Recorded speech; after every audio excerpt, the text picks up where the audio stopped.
ಇದುವರೆ ಅವರೊಂದು ರಿಕ್ವೆಸ್ಟ್ ಕೊಡ್ತಾರೆ ಬೇಡ ಸರ್ ತೀರ್ಮಾನ ಆಗಿದೆ ಮಾಡ್ಕೊಳ್ಳಿ ಸರ್. ರೈತರು ಕೊಡ್ತಾನೆ ಅವರೇ, ರೈತರು ಸರ್ ರೈತರು ಅರ್ಜಿಗೆ 1000 ಕೊಟ್ಟವ್ರೆ ಸರ್. ಕೊಟ್ಟೋದು ಯಾವ್ದು ಆಕ್ಷನ್ ಆಗಲಿ, ನಿಮ್ಮ ಮುಖಾಂತರ ಇವತ್ತು KDP ತೀರ್ಮಾನ ಆಗಲಿ, ಆಕ್ಷನ್ ಆಗಲಿ. ಈಗ ನಾವು KDP ಇಲಾಖೆ ನೀವು ಒಂದು ರಿಕ್ವೆಸ್ಟ್ ಕೊಡಿ. ನೆಕ್ಸ್ಟ್ ಡಿಸಿವರೆ ನೆಕ್ಸ್ಟ್ ಯಾವುದು ಅಂಗಡಿ ಯಾವುದು ಯಾರು ಕರ್ತವ್ಯ ಮಾಡ್ತಾ ಇದ್ದ ವಿತೌಟ್ ಲೈಸೆನ್ಸ್ ಯಾರು ಮಾಡ್ತಾ ಇದ್ದ ಎಲ್ಲ ಡೀಟೇಲ್ಸ್ ಬೇಕು. ಡೀಟೇಲ್ಸು ಸಮಗ್ರವಾಗಿ ಮಾಡಿಲ್ಲ ಅಂದರೆ ಟೇಕ್ ಆಕ್ಷನ್. ಲಾಸ್ಟ್ ಟೈಮ್ ಮಾಡಿದ್ದವ್ರು ಏನು ಮಾಡಿಲ್ಲ ಲಾಸ್ಟ್ ಮೀಟಿಂಗ್ ಆದ ನಂತರ ಮತ್ತೆ ನಾವು ಇವಾಗ ಎಲ್ಲ ಅಂಗಡಿಗಳು ವಿಸಿಟ್ ಮಾಡಿ ಒಂದು ಡ್ರೈವ್ ತರ ನಮ್ಮ ಆಫೀಸರ್ಸ್ ಎಲ್ಲ ಹೋಗಿದ್ದಾರೆ ಸರ್. ಅದರ ರಿಪೋರ್ಟ್ ಇದೆ ಸರ್. ಏನೇನು ಡಿಸ್ಕ್ರಿಪೆನ್ಸೀಸ್ ಇದೆ ಅದಕ್ಕೆ ನಾವು ಆಸ್ ಪರ್ ದ ಇದು ಆಕ್ಷನ್ ತಗೊಂಡಿದ್ದೀವಿ. ಎಷ್ಟು ಜನ ಹಿಡಿದಿದ್ದಮ್ಮ ಈಗ? Almost 8 cases.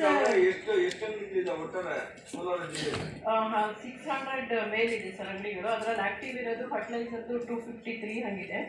ಪೆಸ್ಟಿಸೈಡ್ಸ್ದು ಒಂದು 250 ಇದೆ. ಅಂದ್ರೆ 500 ಅಂಗಡಿ ಒಟ್ಟಾರೆ?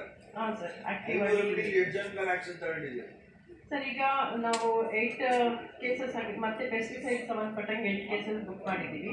ಫರ್ಟಿಲೈಸರ್ದು 2.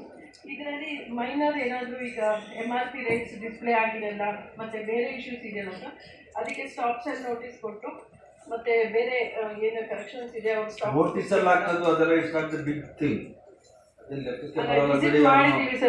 ಅದೆಲ್ಲ ಮೈನರ್ ಅದೆಲ್ಲ ಅವ್ರಿಗೆಲ್ಲ ಎಕ್ಸ್ಕ್ಯೂಸಸ್ ಸಿಕ್ಬಿಡ್ತದೆ. ನಾಳೆ ಹೋಗಿದ್ದೀನಿ ಸರ್. ಕಳ್ತನವಾಗಿ ಮಾಡ್ತಾ ಇರೋದು ಮೈನು. ಲೈಸೆನ್ಸ್ ಮಾಡ್ತಾ ಇರೋದು ಅದೊಂದು ಮೈನು. ಸಿಗಬೇಕಾದ್ದು ಬ್ಲ್ಯಾಕ್ ಮಾರ್ಕೆಟಲ್ಲಿ ಮಾಡ್ತಾ ಇರೋದು ಮೈನ್. ಬಿಟ್ಬಿಟ್ಟು ಒಂದು ಬೋರ್ಡಲ್ಲಿ ಹೆಸರು ಹಾಕಿಲ್ಲ, ಯೂರಿಯಾ ಬದಲು ಏನೋ ಗೊಬ್ಬರ ಹಾಕ್ತಾ ಏನೋ ಔಷಧಿ ಅಂತ ಹೆಸರು ಹಾಕೋದು ದೊಡ್ಡ ವಿಚಾರ. ನಿಜವಾದ ಕಾರಣಗಳು ಬಿಟ್ಟು ಸಣ್ಣದಕ್ಕೆ ನೀವು ಕಾನ್ಸಂಟ್ರೇಟ್ ಮಾಡ್ತಾ ಇರೋದು ಬೇಕಾಗಿಲ್ಲ. ನೋಡಿ ಇವತ್ತು ಆರ್ಡರ್ ಮಾಡಿರಿ. ನಂದೊಂದಿದೆ ಮುಂಜು ಮೇಡಮ್, ಇಲ್ಲಿ ತಾವು ಮಾಹಿತಿ ಕೊಟ್ಟಿದ್ದೀರಾ. ಇವಾಗ ಎಕ್ಸಾಂಪಲ್ಗೆ